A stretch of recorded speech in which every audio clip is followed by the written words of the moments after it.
ಕೊಟ್ಟಿದ್ದಾರೆ ಸಂಸದರನ್ನ? ಏನಿಲ್ಲ. ಯಾಕೆ ಕೊಟ್ಟಿಲ್ಲ? ತಮಿಳ್ನಾಡು ಗಂಡಸ್ರಿಲ್ವಾ?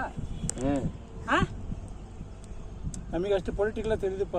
ಯಾಕೆ ತಿಳಿಯೋದು? ನಿಂಗೆ ಕಡೆ ಪೊಲಿಟಿಕಲ್ ನಾವಿಲ್ಲ. ಯಾಕೆ ತಿಳಿಯೋದು?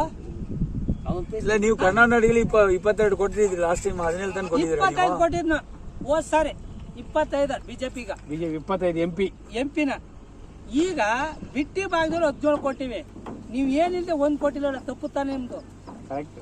ಹಾ, ಎಂತ ಪರ್ಸನ್ ಗೊತ್ತಾ? ಅಣ್ಣಮಲೆ ಇಂದ ನಮ್ಮ ಜಿಲ್ಲೆಗ DC ಆಗಿದ್ದವ್ರು, APCP ಆಗಿದ್ದವರು, ಮೈಸೂರು ಡಿಸ್ಟ್ರಿಕ್ಟ್ನ ಅಡವರ್ಸಿಗೆ ಹೋಯ್ದವರು. ಅಂತವ್ರಿಗೆ ಕೊಯಮತ್ತೂರಲ್ಲಿ ನೀವು 1 ಸೀಟು ಕೊಡ್ನಿರಲ್ಲ ತಮಿಳ್ನಾಡು ಜನ, ಸರಿನಾ? ನಾವು ಅವ್ರಿಗೋಸ್ಕರ ಸ್ವಲ್ಪ ಕಷ್ಟಪಟ್ಟು ಹಾ. ಓಟ್ ಹಾಕ್ಲ, ನಾ ಏನ್ ಮಾಡ್ಲಿಪ್ಪ? ನೀವೇನ್ ಮಾಡು, ಜನ ಮಾಡ್ಬೇಕು ಸ್ವಾಮಿ. ಅದಕ್ಕೆ ರಾಮ ಹಿಂದೂಗಳು ಕರ್ಕೋನಿಲ್ಲ, ಎಲ್ಲ ವಾನರ್ ಸೇನೆ ಕರ್ಕೋಗಿ ಲಂಕೆಯಲ್ಲಿ ರಾವಣನ್ ಗೆದ್ಕೊಂಡ್ಬಂದು. ಅದೇ ನಮ್ಮ ಹಿಂದೂಗಳು ಕರ್ಕೋಗಿದ್ರ ಎಲ್ಲ ರಾವಣ